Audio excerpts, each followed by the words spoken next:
તમે વિચારો કે રાજનીતિનું સર્જન થયું શું કામ? રાજનીતિ અને સમાજ આ બંને સિક્કાની બે બાજુ છે.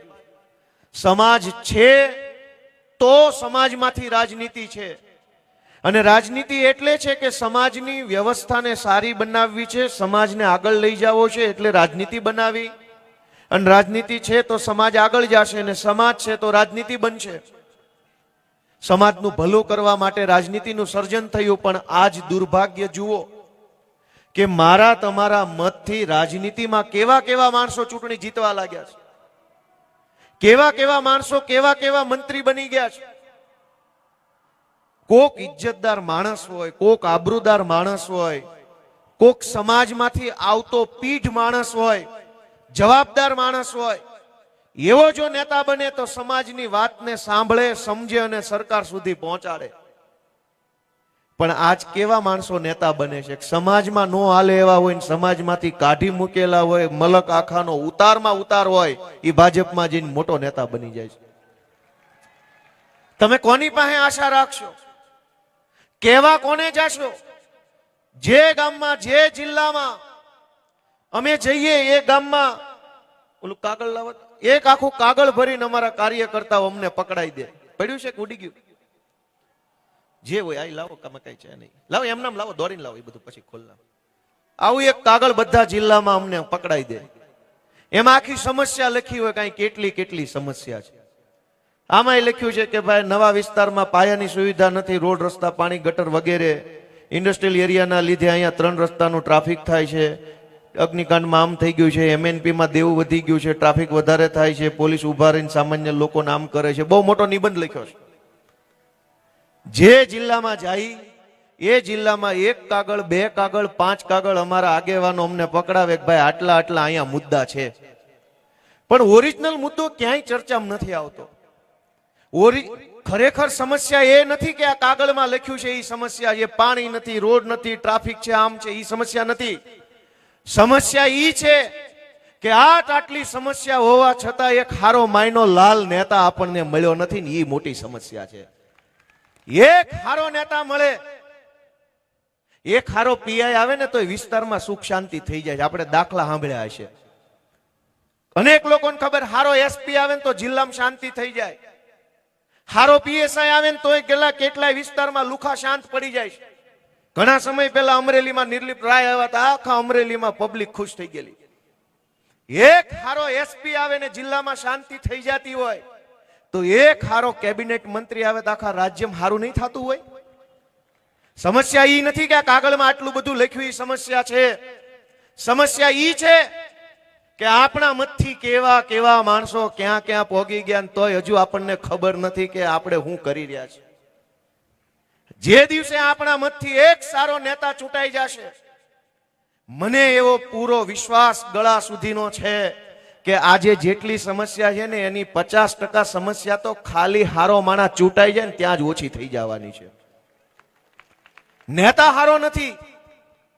અને એટલે સરકારમાં કોઈ વાતને લઈને કોઈ આયોજન જ નથી. બધા નેતાઓ ભેગા બેસે છે, મીટિંગ ઉપર મીટિંગ, મીટિંગ ઉપર મીટિંગ, મીટિંગ ઉપર મીટિંગ. કોઈને ખબર નથી કરવાનું શું છે. સમસ્યા ઈ નથી કે કોઠારિયા વિસ્તારની અંદર ટ્રાફિક છે, પાણી નથી. સમસ્યા ઈ છે કે કોઈ નેતા પાસે કોઈ વાતનું આયોજન જ નથી, કોઈને ખબર જ નથી કાલ શું કરવાનું છે. એક બાજુ બેડી તરફ રાજકોટ વિસ્તાર વધી રહ્યો છે આગળ, અહીં કોઠારિયા તરફ આગળ વધી રહ્યો છે, મવડી બાજુ રાજકોટ આગળ વધી રહ્યું છે. પણ રાજકોટ આગળ કેવી રીતે વધે છે, મોટું કેવી રીતે બને છે કે 5-25 બિલ્ડરો નવા મોટા બિલ્ડિંગની સાઇટો બહાર પાડે, મકાન બનાવે. તમે તમારા લોહી પરસેવાના પૈસાથી ફ્લેટ લઈ લો એટલે થઈ ગયો વિકાસ. પણ સરકારનું આયોજન ક્યાં? કે આ મવડી વિસ્તારમાં આવનારા 10 વર્ષમાં, આ કોઠારિયા વિસ્તારમાં આવનારા 10 વર્ષમાં 500 બિલ્ડિંગો બનવાના હોય હાઈ રાઈઝ, તો કેટલા માણસો એમાં રહેવા આવશે? એટલા માણસો રહેવા આવશે તો પાણીના કેવડા ડાયામીટરના કેટલા ભૂંગળા જોશે, ગટરના કેટલા જોશે, વરસાદના પાણીનો નિકાલ કરવાના કેટલા ભૂંગળા જોશે, કેટલા પોળા રોડની જરૂર પડશે, કેટલી શાળાની જરૂર પડશે, કેટલા બગીચાઓ જોશે, કોઈ આયોજન કોઈને કાંઈ ખબર નથી. બિલ્ડરે બિલ્ડિંગ બનાવ્યું, તમે લીધું અને એક થોડો ઘણો આછો પાતળો રોડ થઈ ગયો તો કે વિકાસ વિકાસ વિકાસ, તાલીઓ પાડવા જ મંડ્યો ફાવે એટલી. આમાં ક્યાં વિકાસ આવ્યો? ક્યાં આયોજન આવ્યું? તમે આ સુરભી પોસિબલ એક મકાનામાં જ્યારે બિલ્ડર પાસેથી કોરો ફ્લેટ લ્યો ત્યારે તમે ઇન્ટિરિયર ડિઝાઇનિંગ કરાવવા માટે આયોજન કરો છો. એની અંદર ઇલેક્ટ્રિફિકેશન કરાવવા માટે પાઇપ દિવાલની અંદર નાખવામાં આવે, પાણીની પાઇપ અંદર હોય. એક એક ઝીણામાં ઝીણી વસ્તુનું આયોજન કરીને માણસ જીવે છે. પણ તમે જે સરકારને મત આપો છો ઈ સરકાર પાસે તમારું જીવન કેમ સારું બને એનું કોઈ આયોજન નથી. શું કામ? આયોજન કરો કે ન કરો, પબ્લિક ટાણે આવીને અમારું બટન દબાવીને વહી જાય છે ઊંધા મોઢે. ક્યાં કોઈ પૂછવાય ઊભું છે? સરકાર પાસે કોઈ આયોજન નથી દોસ્તો. કે આ કોઠારિયા રોડની અંદર આ નવા આટલા બિલ્ડિંગો બન્યા છે, હવે આ બિલ્ડિંગોમાં આટલા માણસો રહે છે, તો આવનારા 10 વર્ષમાં આ વિસ્તારમાં આટલા નવા છોકરા જન્મશે, તો એ ભણવા ક્યાં જશે? કોઈને ખબર જ નથી કે આવું આવતું હોય. આ સુરભી બિલ્ડિંગ ને આગળ લખ્યું છે પોસિબલ. અંગ્રેજીમાં પોસિબલ એટલે શક્યતા, સંભાવના, સંભવ છે. મોટિવેશનલ સ્પીકરો આખા ગુજરાતમાં જ્યાં સેમિનાર હોય ત્યાં આપણને કેટલું માર્ગદર્શન આપે છે કે if you can dream it you can achieve it. આપણને એમ કે જે સપનું તમે જોઈ શકો એ સપનું સાકાર કરી શકો, આવું મોટિવેશનલ સ્પીકર કહે છે. અને કેટલાયને પાનો ચડાવી ચડાવીને ક્યાંના ક્યાંય પોગાડી દીધા. મોટિવેશનલ સ્પીકરો એમ કહે છે કે બધું જ સંભવ છે, કાંઈ અશક્ય નથી. તો આ ગુજરાતની સરકાર એક સ્કૂલ નહીં બનાવી શકતી હોય? ઓલો તો એમ કે બધું સંભવ છે, આનાથી એક સારો રોડ બનતો નથી. આમાં કોનું માનવું?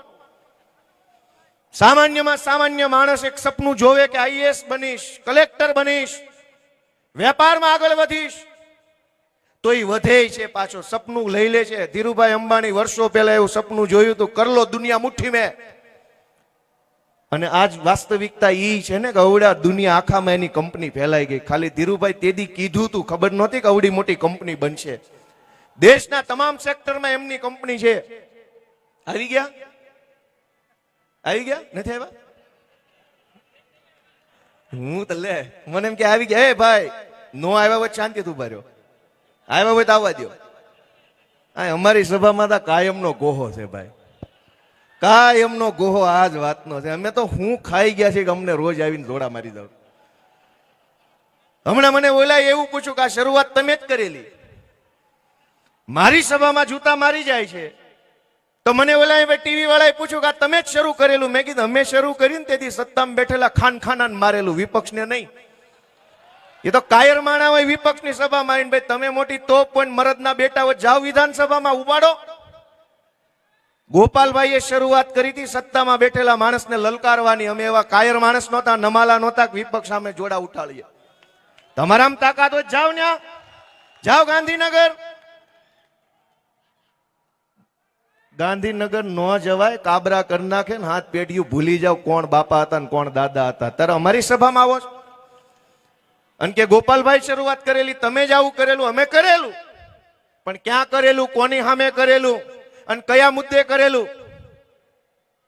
હવે મૂકો વાત ને ઘડીક ભાઈ, તમે ઘડીક શાંતિ રાખજો. આમાં પબ્લિક એ વાટે બેઠી છે કે ક્યાંય છે નહીં, બધા નજર આમાં આમ થાય છે. હલેલ ન કરતા. હું તમને એમ કહેતો કે સરકાર પાસે કોઈ જાતનું આયોજન નથી. આ પોસિબલ લખ્યું છે અહીંયા. અને આ દેશની અંદર એવી એવી વસ્તુ પોસિબલ થઈ ગઈ છે, શક્ય થઈ ગઈ છે કે જેનું કલ્પના ઓળખ તમે એક નિહાળ બનાવીએ કોઈ એમ છો, પણ નહીં બને દોસ્તો. આખી સરકારમાં કોઈ આયોજન નથી, કોઈને ખબર જ નથી કરવાનું શું.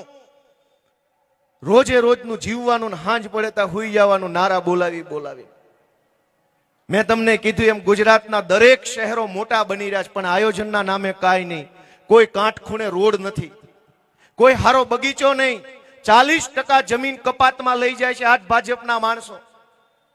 40% જમીન શું કામ કપાતમાં લઈ લે છે? કે બગીચો બનશે, ફાયર સ્ટેશન બનશે, શાળા બનશે, દવાખાના બનશે, વડીલો માટે શાંતિ કુંજ બનશે. ભલું થાય અમારા વિસાવદરના ખેડૂતોનું કે એને મને ગાંધીનગર મોકલ્યો તો મેં નરી આંખે જોયું કે હાલે શું.